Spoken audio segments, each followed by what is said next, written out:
million business, expanded drastically throughout crisis. He's the author of bestsellers on New York Times, which he wrote in 2008 when the crisis hit. So he was actually expanding. He was in deep trouble, but he's the man. So what he says is this. He says, over-promise and then over-deliver. We usually say under-promise and then over-deliver. He says, fuck it.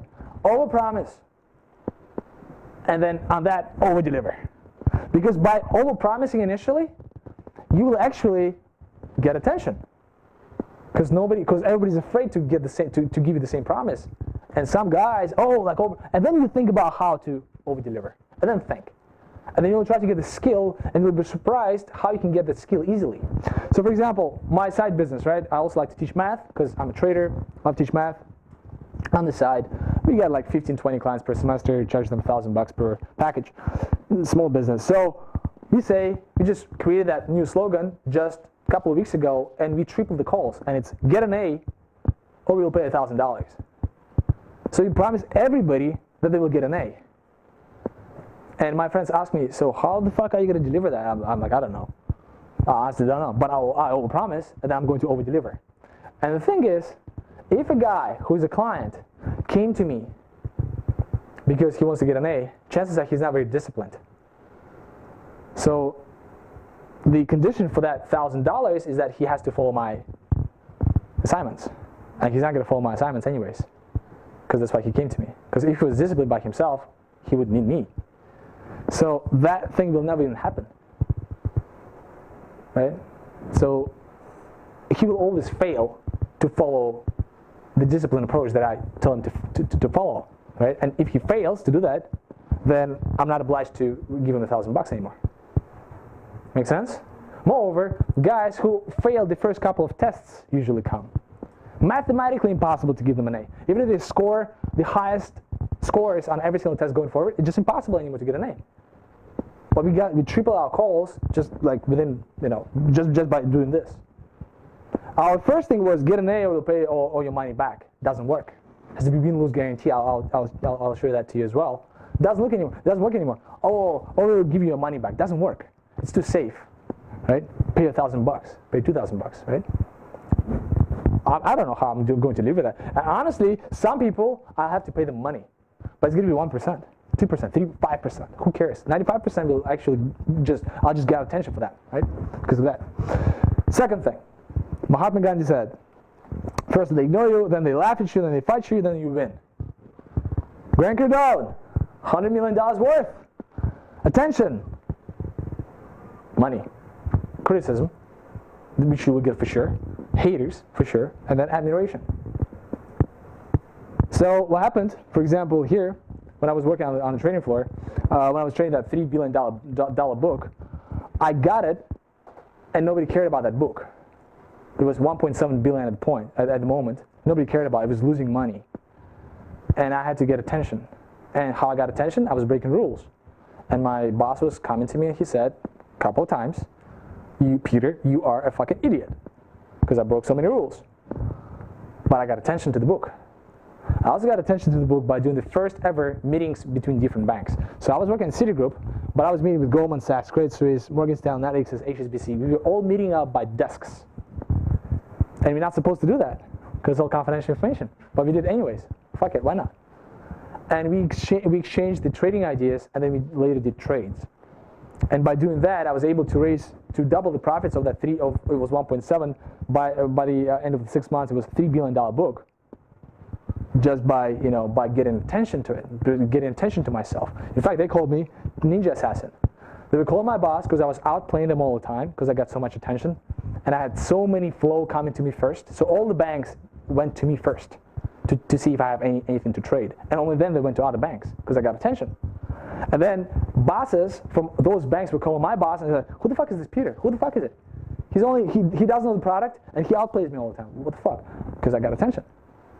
Right? So obviously I didn't know about that before I just did it. Trading horoscope. The stupidest idea ever. Right? You take all the stocks, my idea, obviously. You take the stocks, split them into horoscopes based on the date of origination. So the stock was originated in January. It's Capricorn. It was originated in February. It's Aquarius. And then you create trading signals for each of these signs, The idea is that you guys, or like anybody else, right, who's not involved in finance, don't know the difference between healthcare, telecom, and energy. It's like, what's going on, right? But you guys know your horoscope sign, because every single newspaper has it. So the purpose here is to ease it, to make sure it's easy for you guys if you want to mobilize and implement your personal trading capital to do that easily. I get so many block on Twitter, like, because I post this stuff, right?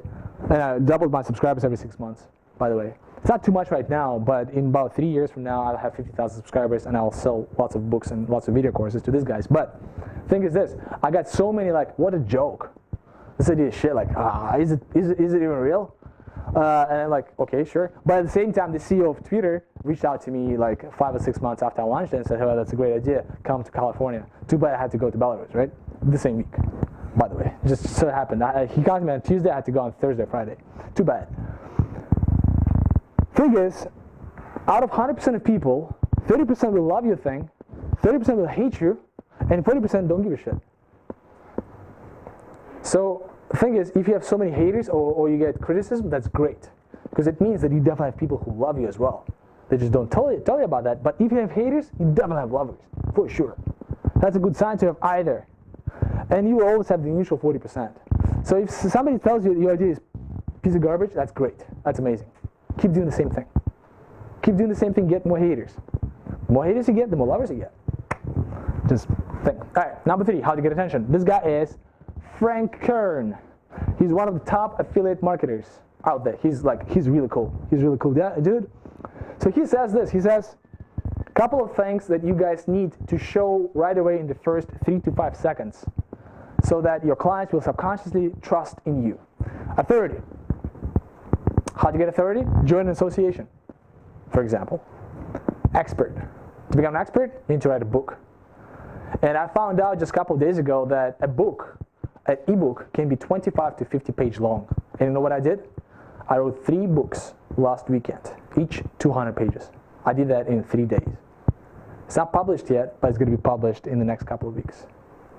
Because the book is a 25-page piece of whatever.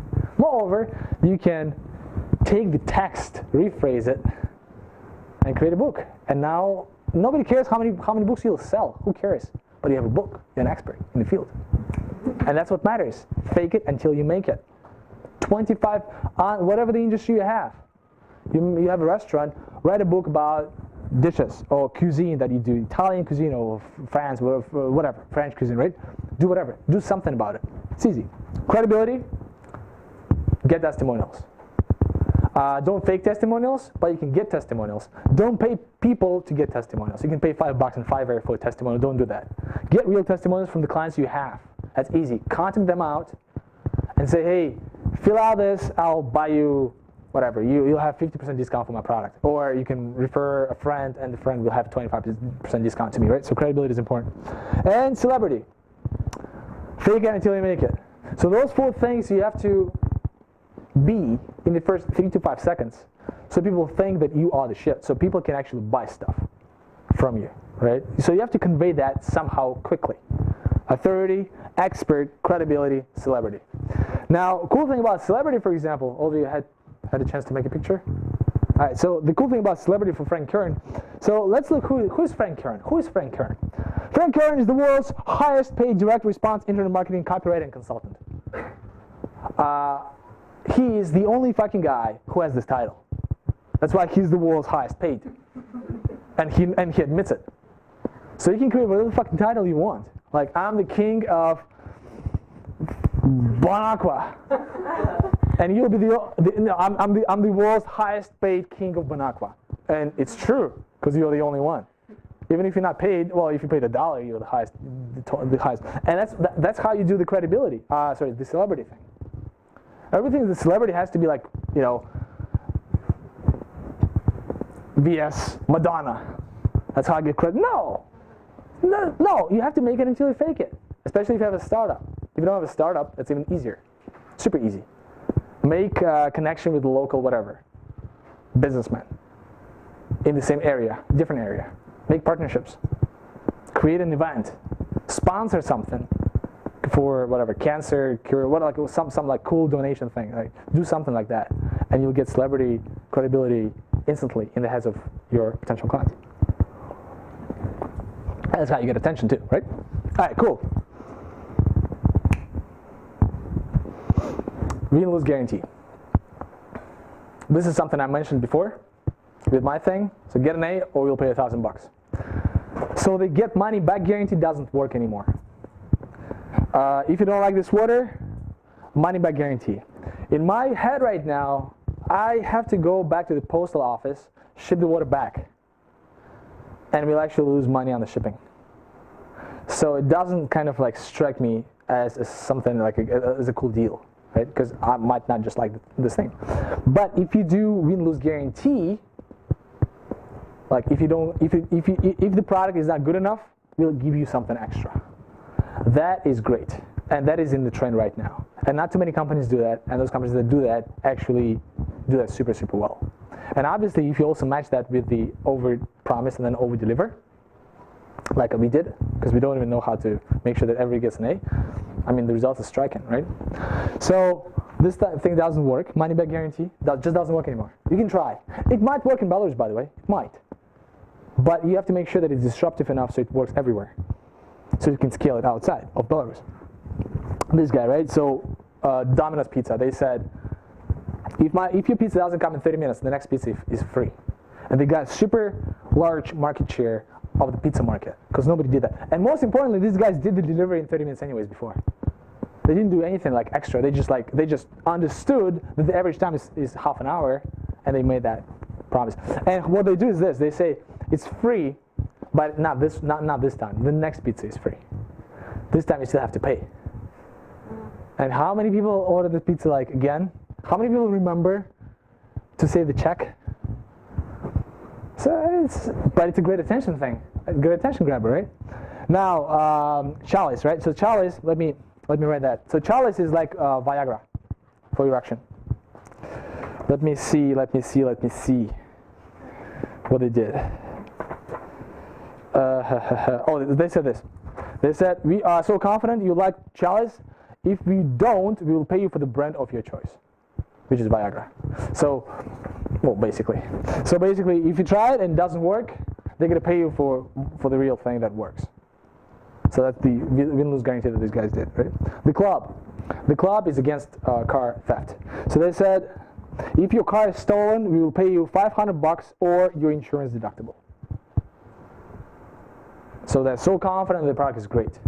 Nobody will steal it. And if somebody steals it, $500. Boom. And this thing is, I don't know, maybe 1,000, maybe 200, I don't know. That's attention grab as well. Win-lose guarantee. 5, contagious. Read the book. Read the book. Read the book. Money. Read the book. This one. That's a great book. It's about viral stuff, viral content, and how to make your content viral. The tipping point just says that things can go viral. They don't explain it. They say there are 3 kinds of people: mavens, salespeople, and connectors. It doesn't say how. This does. Has 6 categories specifically mentioned and described and researched by the guy from Wharton University, or from University of Pennsylvania, Wharton School of Business, Jonah Berger.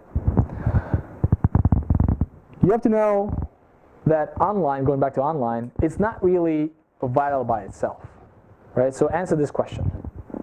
How many percent of word of mouth happens online or through social media, in your opinion? So yeah, Facebook, Tumblr, all of it.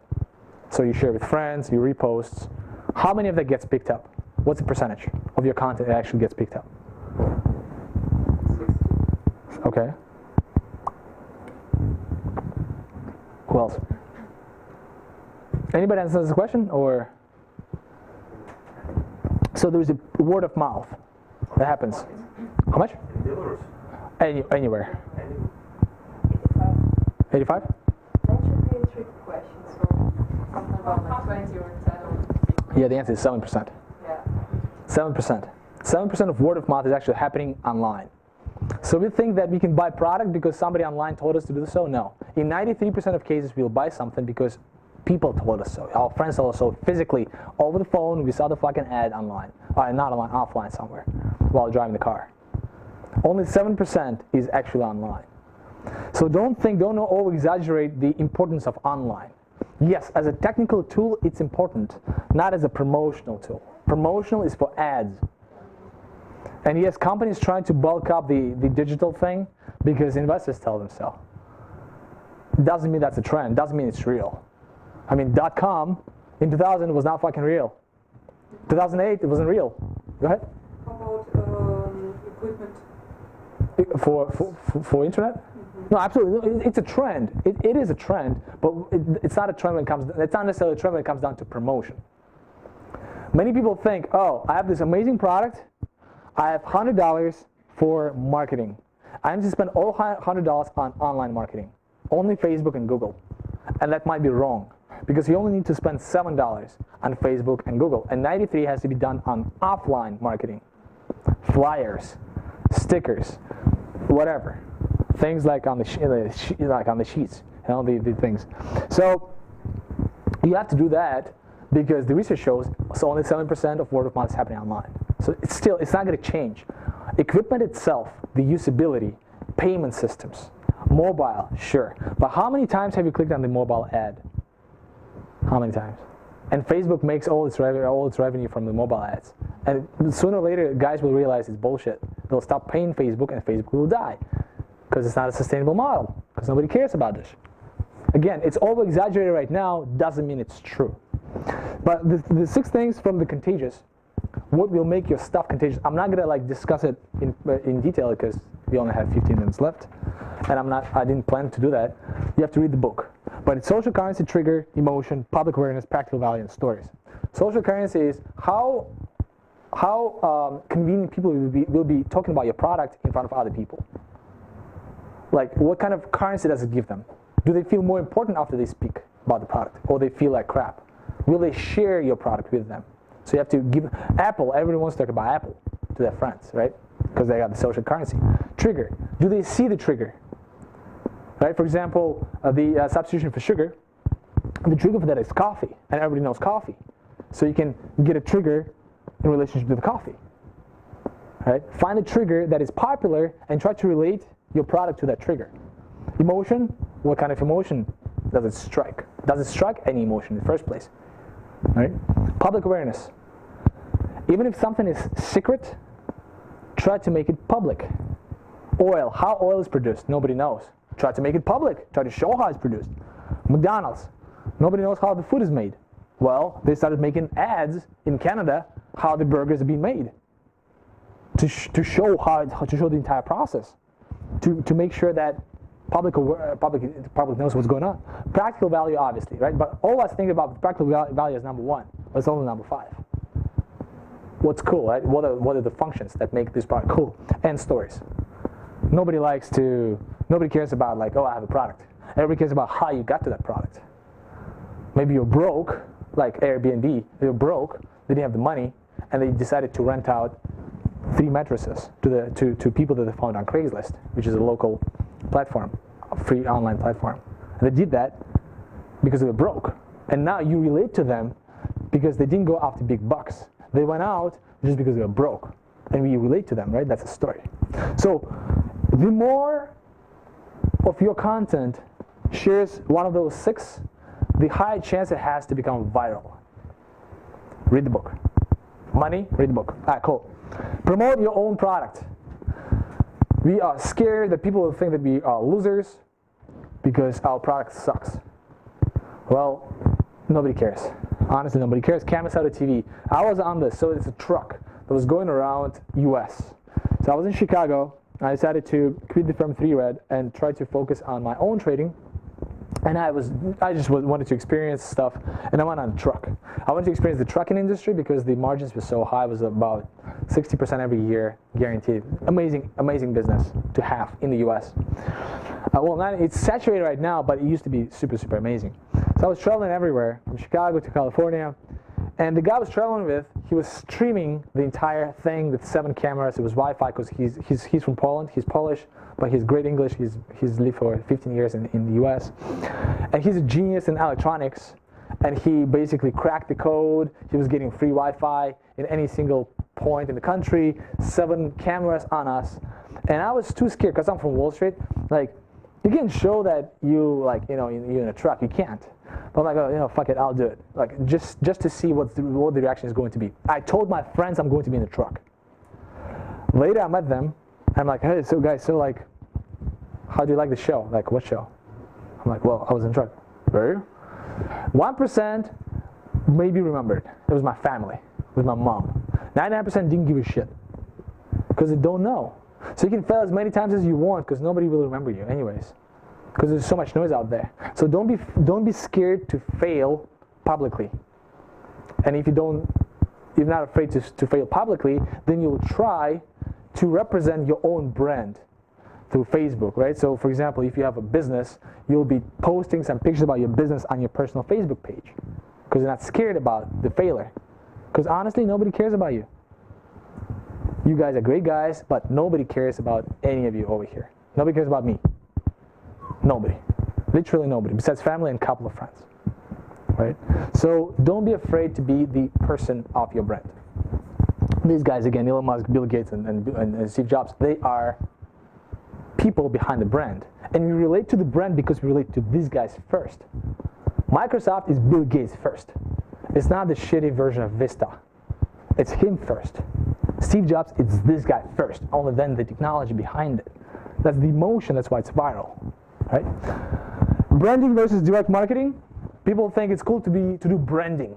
Branding, let me create an ad and everybody will see the ad and then when they decide to buy something, they'll think of me. That's called branding. And direct marketing, just fucking go after the guy who's a potential client and try to buy his stuff. Or try to trigger action. Try to make sure that he buys your stuff, right? Branding, you will spend shit ton of money, shit ton. Conversion is in 20 billion years, maybe. In 20 billion years, some people realize, oh yeah, I remember that brand. Direct marketing is a lot more laser focused, and the success rates are way higher. But if you don't believe me, let's look at these guys. They spend 5 to 7% of their revenues on marketing every fucking year. Coca-Cola, 44 billion. What is 5%? 2 billion. Wargaming valuation is 1.5 billion. Even if they spent Wargaming the entire revenue on marketing, it doesn't match Coca-Cola. People will still know Coca-Cola more. And they spend it every year. Every fucking year. IBM 82 bill, 5%. Apple, 5 to 7%. When they create a new product,